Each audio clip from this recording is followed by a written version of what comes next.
Welcome to the story where my girlfriend knocks me out in a $5,000 main event and then ends up winning $500,000. Kitty, where are you going to?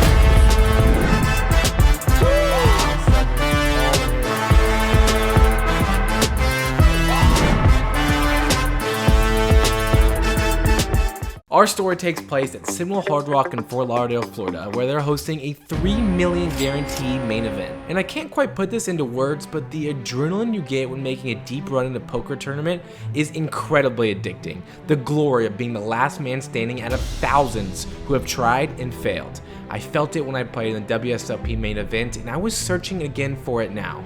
You see, back in December, I met Kitty Girl on a cash live stream, and afterwards, I took her on a date. We went our separate ways after that night, but we kept in touch until we saw each other again in Dallas, and well, that's when we started dating. This summer, now together, I played cash every day and she played tournaments. After I bought one of my subscribers in the main event, I couldn't keep away anymore, and I decided to play the main event myself. Now that I'm dating Kitty, I'm on the journey with her, traveling the world, chasing the glory of winning myself a main event. It's day 2 of the edit. As I was saying, when you got a cocky professional tournament girlfriend to talk poker with, you are guaranteed to learn quickly. And we better learn quickly because we just paid $5,300 for a ticket. For a cash game player, I had the advantage when deep stacked. I started the tournament super well, building my stack from 30 to 40,000. A few hours passed when I get ace king, and while us cash game players, I know how to play that. We're all in against a small blind who jammed with queen jack suited.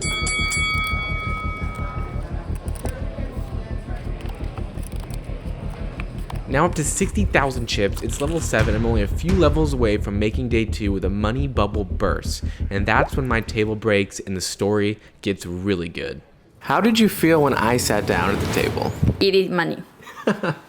Being seated next to Kitty doesn't suck because she knows how I play, or I know she's gonna play well against me. I can deal with that. You know, what Kitty has done is she has taken my money every single time we've played against each other. Right after I sat down, I lost a huge 3-bet pot and was left to just 15,000 chips. So there's not gonna be much post-flop edge for her. I'm short stack, which for cash game players is the hardest part of playing tournaments. When to shove, when to call off. I get an all in through Kitty's big blind with king 10 and ace queen.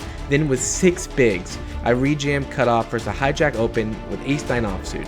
He calls, of course, with king queen, and we're off to the races. I can feel my heart beating out of my chest. We stay alive and secure a double up. I was fine, folding my way until day 2. But fate is out of all of our control. I'd went all in against her twice, and for the 3rd time now, I'm begging, please fold, please fold. But that's not what happened. Good luck. I'm kidding. Good luck for 7s. Yes! It was at this moment that he knew. He fucked up. Oh, fuck me. Never celebrate too early. Maybe she'll take a break. That is an all-time iconic needle. Is it reasonable to question if your girlfriend really likes you if she snaps king jack offsuit for 15 big blinds? Oh wait, she's still playing. What am I doing? Now this is when the story gets really interesting. She proposes we do a 5% swap of our action, which is common practice, but not with someone that's already busted out of the tournament. Now that's a deal I'll snap call. The next day I went to play some cash to try to win my $5,000 back, and Kitty headed to day 2 of the main event. I ended up winning a few hundred, but I was way more interested in Kitty, who texted me that she just got so lucky. So I asked her what happened. Well, on the day 2 before the money, and I raised pocket queen, someone 3-bet me. I 4-bet all-in with like 65 people with pocket queen. He turned over pocket king to fold before the money. The moment I know, fuck, I'm going to win this tournament for sure. She ended day 2 as the chip leader, and she's now in day 3 with 2 million chips and 44 people left. She has 20,000 locked up, which means our 5% is worth 1,000. She's got some steep competition left, but I believe she can make our money back. Well, I guess you could say she's returning the money she already took from us. The story comes full circle. Kitty's back there, final 14, sweating long, can't do anything else but watch. Things get tough deep into day 3. She had a big stack, but she lost a few flips. With 14 people left, she's down to 6 big blinds. I go in for a better look before the pit boss comes over telling me to step back, but we see that she gets this all in through. But she does spend over 4 hours hovering around the same short stack. I don't know how she has the patience to play with 6 bigs for 4 hours. Cash players could never do that. I think I'm sweating this more than she is. All right, 3 minutes ago, 3 people just busted in like 2 hands. It was crazy. She went from 51,000 to 68,000. What a pay jump. 68,000 times 0.1 divided by 2, $3,400. We're getting close to that $5,000 you owe me, Kitty. This isn't about me, though. The story's about you. Shannon Shore emerges as the significant chip leader, knocking out another player. Final 10. Kitty still has a short stack, but it didn't take long for another player to get knocked out to burst the final table bubble. Kitty, where are you going to? Final table? The last 9 players are bagging their chips up and heading to day 4 of the main event. She's coming in as the shortest stack. If she busts now, we don't quite break even on our main event buy-in, but I didn't dare bring that up. There's one other short stack we're hoping busts first, but as you can see, she has a lot of work to do if she wants to go home with that trophy. Nice. It's not like chips, but it...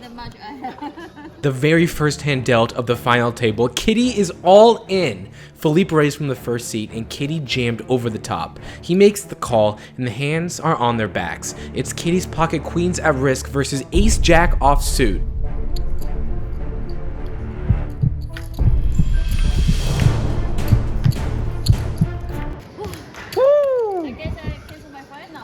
Massive double up for her and huge payout implications for me. Philippe gets knocked out a few hands later and Mike, who was short stacked to start the day, goes out as well. Kitty makes use of her new chips and finds a 1.1 million value bet on the turn with ace king versus Farid. Now she has $150,000 locked up sitting with a healthy stack. A sick river hero call versus Omer gets her all the way up to 8 million chips. Nadia Magnus is the next to go, guaranteeing Kitty a score of $180,000. It's not all sunshines and rainbows across the rail. Kitty flopped the nuts straight versus the chip leader, and Farid ended up hitting a flush on the river to take 2.5 million chips from Kitty's stack. This hand was the turning point of the final table. She raised cutoff, and the 2022 WSOP main event champion went all in for 10 big blinds. Well, basically went all in. I don't understand this raise, but it's probably some next level shit I'm just not aware of. Whatever. It gets all in on the flop, and Kitty hits trips with King 10 versus Corey's Ace King.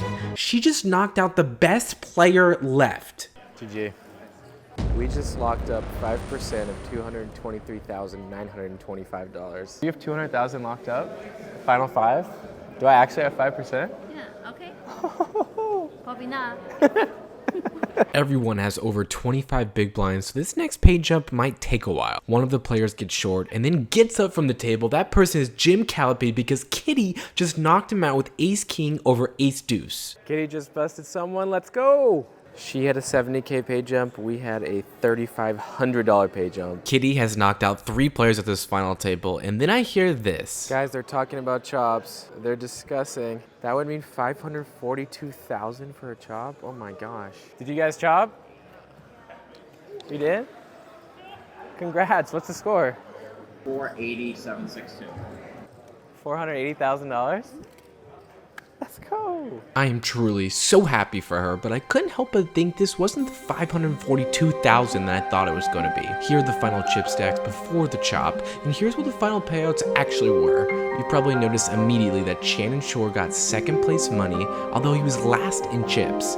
He was refusing to chop and used that to leverage himself more money in final negotiations. Kitty gave me some reasons afterwards for why her and Omer decided to do so, but I don't want to speak for anybody, so let's just ask her ourselves. Do you want to talk about the chop? Berkey in the poker community wants to know what happened. Okay, I know everyone is so fucking curious why I want to chop against a love player. I'm telling you, it's not you guys' business, okay? It's my money.